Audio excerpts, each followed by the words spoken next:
Party ఫిరాయించిన BRS ఎమ్మెల్యేల అనర్హత కేసులో హైకోర్టు కీలక తీర్పునిచ్చింది. రీజనబుల్ టైంలో స్పీకర్ నిర్ణయం తీసుకోవాలని హైకోర్టు డివిజన్ బెంచ్ తీర్పు చెప్పింది. నిర్ణయం తీసుకునేందుకు స్పీకర్కి ఎలాంటి గడువు విధించడం లేదని హైకోర్టు స్పష్టం చేసింది. బీఆర్ఎస్ టికెట్పై ఎమ్మెల్యేగా గెలిచిన పార్టీ ఫిరాయించిన తెల్లం వెంకట్రావు, కడియం శ్రీహరిపై అనర్హత వేటు వేయాలని దాఖలైన పిటిషన్పై హైకోర్టు తీర్పిచ్చింది. 10వ షెడ్యూల్ ప్రకారం అనర్హత పిటిషన్లపై నిర్ణయం తీసుకోవాలని హైకోర్టు సూచించింది. పార్టీ ఫిరాయింపుల నిరోధక చట్టం 5 ఏళ్ల అసెంబ్లీ గడువును దృష్టిలో ఉంచుకొని స్పీకర్ నిర్ణయం తీసుకోవాలని హైకోర్టు ఆదేశించింది. ఇదే అంశానికి సంబంధించి మా తెలంగాణ ఇన్పుట్ ఎడిటర్ రాజేంద్ర మరిన్ని అప్డేట్స్ అందిస్తారు లైవ్ ద్వారా. రాజేంద్ర,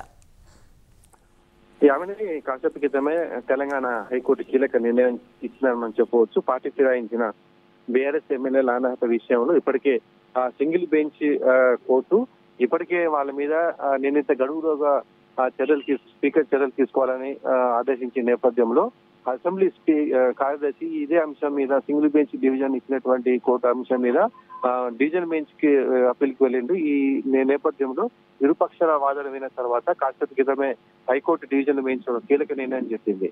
అయితే ఏదైతే సింగిల్ బెంచ్ ఇచ్చినటువంటి బెంచ్ తీర్పును కొట్టివేస్తూనే అనర్హత కేసు విషయంలో రీజనబుల్ టైంలో వీళ్ళు స్పీకర్ నిర్ణయం తీసుకోవాలి, కానీ స్పీకర్ కు టైం బాండ్ నిర్ణయం తీసుకోవడంలో టైం బాండ్ పెట్టలేమని చెప్పేసి ఒక స్పష్టత ఇచ్చింది. నిర్ణయం అంటే స్పీకర్ నిర్ణయం తీసుకుని గడువు విధించలేము అనేది స్పష్టం చేసింది. ఏదైతే బీఆర్ఎస్ పార్టీ పక్షాన గెలిచి కాంగ్రెస్ చేరినటువంటి కడియం శ్రీహరి, దానం నాగేంద్ర, తెల్లం వెంకట్రావు వీళ్ళ ముగ్గురు మీద అనర్హత వేయాలని చెప్పేసి బీఆర్ఎస్ సంబంధించిన ఎమ్మెల్యేలు అనర్హత పిటిషన్ వేయాలని కోర్టు మెట్టు తొక్కారు. ఈ నేపథ్యంలోనే గతంలో ఇచ్చిన సింగిల్ బెంచ్ డివిజన్ 4 వారాల్లో నిర్ణయం తీసుకోవాలనేటువంటి తీర్పును హైకోర్టు డివిజన్ బెంచ్ ఇవాళ కొట్టివేస్తుంది. అయితే తదుపరి ఈ అంశం మీద మాట్లాడుతూ స్పీకర్ గడువులోగా నిర్ణయం తీసుకోవాలనే కండిషన్ పెట్టలేము, కానీ రీజనబుల్ టైంలో నిర్ణయం తీసుకోవాలని మాత్రం హైకోర్టు సూచించింది. అని రైట్, థ్యాంక్ యూ.